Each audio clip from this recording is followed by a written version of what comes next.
जय गुरुदेव। मेरा यार बुल्ले शाह भाग 3 से आगे। अगले दिन उधर पहली किरण ने सूर्य का दामन छोड़ा, इधर बुल्ले शाह ने अपनी हवेली का। उसके माथे पर पसीने की बूंदें छलक आई थी। एक पल के लिए उसने आंख उठाकर आसमां की ओर देखा। सूर्य सर पर चढ़ाया था, अंगारे उगल रहा था, सब तरफ आग ही आग थी और सब शहर तप रहा था। बुल्ले शाह भी अतप्त न रहा। एक तो सीने की दाह, ऊपर से सूर्य का आक्रोश। उसका तन मन झुलसने लगा। कदमों की भटकन थकान में बदल गई। लड़खड़ाते पांवों ने आगे बढ़ने से मना कर दिया। पास ही सड़क के किनारे एक इमली का पेड़ खड़ा था। वह उसकी घनी छांव में जाकर बैठ गया। संघन टहनियों ने उसकी देह को तो सुखद आश्रय दिया। झूम झूम कर मानो चमक ढुलाया। धीरे धीरे पसीने के मोती बिंद सूखने लगे, पर मन उसकी आकुलता ज्यों की त्यों बनी रही। बुझती भी कैसे? वह तो इनायत शाह की नंदन छत्र छाया की खोज में था, लेकिन वे मिलेंगे कहाँ? बुल्हे के पास सामने यही सबसे बड़ा सवाल खड़ा था। लाहौर कोई छोटा शहर तो है नहीं, कई मीलों तक पसरा हुआ है। अपार जन समुदाय था वहां, और फिर शाह इनायत का कोई अता पता भी तो नहीं था उसके पास। ऐसे में किधर जाए, कहाँ जाए, क्या करे, कैसे ढूंढे? कैसे के पतझड़ में बसंत की तलाश करूं? इस अंधी सुरंग के अंत की तलाश करूं। जिधर देखूं दिख रहे हैं बाने ही बाने। इन बानों के भीतर कैसे शाह की तलाश करूं? बुल्ले शाह की आत्मा रो पड़ी। हृदय में पीड़ा कसमसा उठी। अनवनी नहीं, परिचित सी। वह कई महीनों से उसे झेल रहा था। फर्क बस इतना था कि आज बेइंतहा हो चुकी थी, सब हदें पार कर गई थी। बुल्ले शाह का रोया रोया छटपटा सा रहा था। तभी उसकी नजरें और हाथ खुद ब खुद आकाश की ओर उठ गए। जुबान अंतर्नाद कर उठी, हे परवरदिगार रहम कर, मेरे मौला अपने बंदे पर करम कर। दुनिया तो तेरे आगे ऐशो आराम के लिए दामन फैलाती है, तू उन्हें भी बख्श देता है, मुंह मांगी मुरादें देता है। मेरे नाइन कटोरे तो सिर्फ तेरे दीद के प्यासे हैं, रूह तेरे लिए तड़फ रही है। क्या मेरी ये दिली फरियाद पूरी नहीं होगी मेरे मौला? कदम यूं ही दर बदर भटकते रहेंगे, डगर डगर की खाक छानते रहेंगे। क्या कभी इनके तले मंजिल नहीं बिछेगी मेरे मालिक?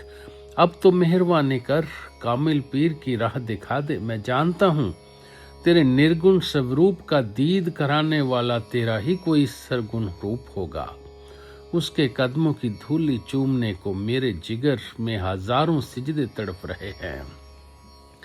अब ए हकीकते मुंतजिर नजर आले वासे न मजाज में, के हजारों सिजदे तड़प रहे हैं मेरी जबीने न्याज में।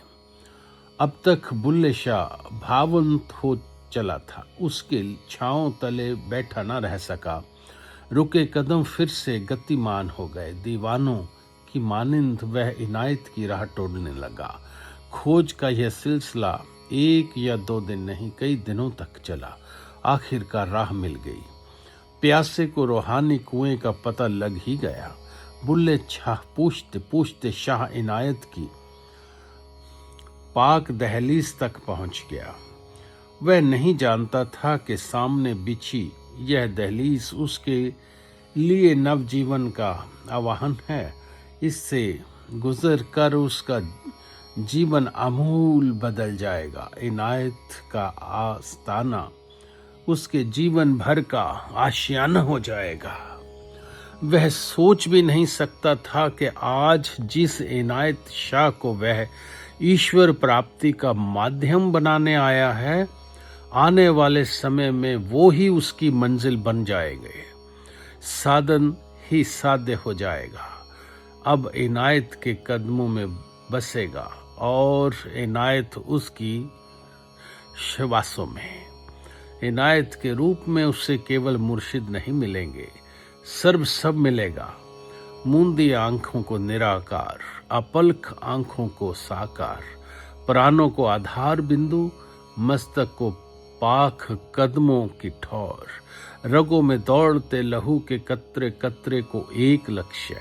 उसका कोई अपना वजूद नहीं रहेगा, वह सिर्फ एक मुरीद होगा, उसकी मुरीदी ही उसकी पहचान होगी। मगर यही बेवजूद शिष्य ही भविष्य में एक स्वर्णिम इतिहास रचेगा, गुरु भक्ति की बुलंद मिसाल कायम करेगा। वह चमकेगा जुगों जुगंतरों तक, मुरीदी के क्षितिज पर ध्रुव तारा बनकर। उसकी चमक से भावी गुणों के शिष्य प्रेरणा पाएंगे। उसकी भावनाओं को वे अपनी भावनाएं बनाना चाहेंगे, अपने हृदय पटल पर खोद लेना चाहेंगे। बुल्ले शाह दहलीज पार कर आश्रम में प्रवेश कर गया। आश्रम लगभग 1200 गज तक फैला हुआ था, करीबन 6 फुट ऊंचे पर कोटे से घिरा हुआ था। बीचों बीच एक छांवदार बरगद का पेड़ भी खड़ा था। उसके तनों के चारों ओर एक पक्का चबूतरा बना था। दाईं तरफ एक से एक सटी हुई 10-11 कुटीरें थी। आखिरी कुटीर से 30 का कोन बनाता हुआ एक कुंड था, पानी से लबालब भरा हुआ। बरगद की बाईं और कुछ गज में बड़े सलीके से बागवानी की गई थी। अलग अलग तरह के वृक्ष झूम रहे थे। नीचे क्यारियों में तरकारियों और साग पात की पौध लगी थी। बुल्ले शाह अपने पहल कुटीरों की ओर बढ़ा।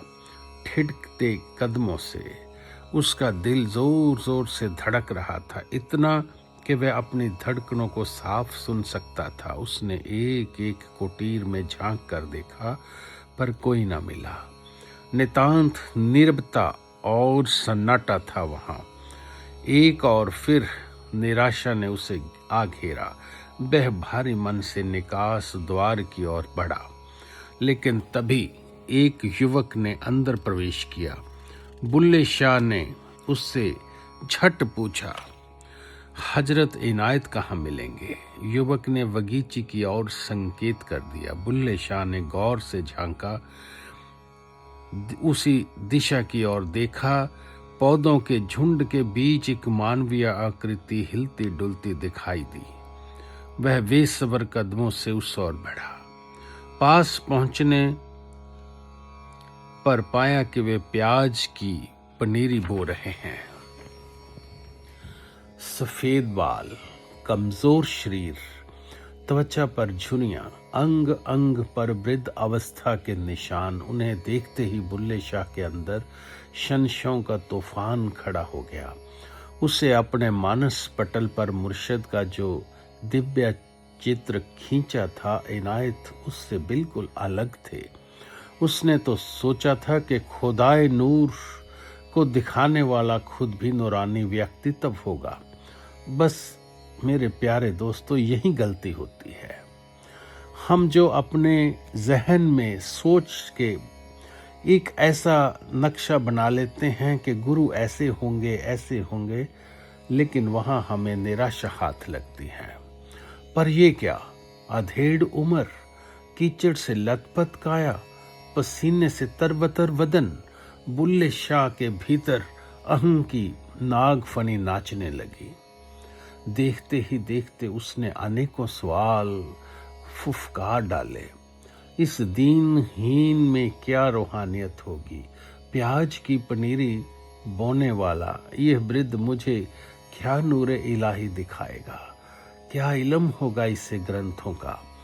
आज बाहरी इंसानी फितरत गुरु सत्ता को भी बाहरी आवरण के आधार पर परखने चली है। नहीं जानती कि गुरु तो ईश्वरीय तत्व का विराट पुंज है, देहातीत सत्ता है। किसी वेशभूषा का गुलाम नहीं, किसी विशेष कर्म में बंधा हुआ नहीं। ऐसा नहीं कि इसका रूप मन भावन ही हो। वह ऊंची जाति और समान संपन्न कुल से संबंध रखता हो। उसकी पहचान तो ब्रह्म ज्ञान है। गैबी आंख खोलकर भीतर ईश्वर का दर्शन कराना, यही उसकी पूर्णता की कसौटी है, उसकी गुरुता का प्रमाण है। बुल्ले शाह एक आलिम, फाजिल, शास्त्रवेत्र, महान ग्रंथज्ञ, रिद्धि सिद्धियों का स्वामी इस सूक्ष्म सूत्र से अनजान था। इसलिए फतेहाली के बारे में अंदर छिपे एक शहंशाह को पहचान नहीं पाया। अहम से सरोवार होकर अपनी करामाती शक्तियों का प्रदर्शन करते लगा करने। सामने एक आम का पेड़ था। बुल्ले ने बिस्मिल्लाह कहा और आम से लदी टहनियों पर एक नजर डाली। दृष्टि पड़ने की देर थी कि 3-4 आम डालियों से हाथ छोड़वा कर धड़ाधड़ उसकी झोली में आ गिरे। शाह इनायत तुरंत मुड़े और अल्लड़ शेख अंदाजी से बोले, सुन तू मर्दा रहिया, अंब चुरान नंद असड्डा दे दे सानू भैया। ओ भाई, तूने हमारे आम क्यों चुराए? ला इसे हमें वापस कर। बुल्ले शाह भी तुनक कर बोला, ना चढ़िया ऊपर अंब तुम्हारे, नाल हवा दे अंब टूटने चोली पया हमारे। साईं ने तो तुम्हारे पेड़ों पर, ना तो मैं तुम्हारे पेड़ों पर चढ़ा और ना ही आमों को कंकड़ पत्थर मारे। वह तो हवा के एक मस्त झोंके की शरारत है। नाहक मुझ पर क्यों बिगड़ते हो? वो चोरों भी और चतुराई भी इनायत बोले। बिस्मिल्लाह पढ़ अंब उताराया, कीती है तू चोरी। मैं जानता हूँ बिस्मिल्लाह कहकर तूने ही मेरे आमों की चोरी की है। इतना कहकर उन्होंने बुल्ले शाह को अपनी रूहानी दृष्टि डाल दी। अपनी नजरे पाक से ऐसे तीखे बाण छोड़े जो सीधा बुल्ले के अंतकरण में जा लगे। क्या कशिश थी उसकी निगाहों में। यह वही जादुई दृष्टि थी जो जब निजामुद्दीन औलिया ने अमीर खुसरो पर घुमाई थी तो वह सदा सदा के लिए उसका मुरीद हो गया था। मस्ती में छका हुआ पगले की नाई थिरक थिरक कर गा उठा था, छाप तिलक सब छीनी रे मुंह से नैना मिलाई के। यह वही मोहिनी नजर थी जो जब कान्हा ने गोपियों पर डाली थी तो वे भी सुध बुध खोकर घायल बिरहनी बन उठी थी। आज बुल्ले शाह भी ठगा सा रह गया। शाह इनायत की एक ही नजर ने उसे कायल कर दिया। वह बेमोल बिकने पर मजबूर हो गया। उसका प्रेम रोम रोम पुलक कर कह रहा था, बुल्ले शाह जी आया। बुल्ले शाह भी जान लिया है बरकत इस विच पूरी। ये कोई साधारण बाबा नहीं, बरकत वाला पूर्ण पीर है। इसके नायन प्याले ओह कितने आला है, इलाही नूर के झरोखे हैं। आज इतना ही। जय गुरुदेव।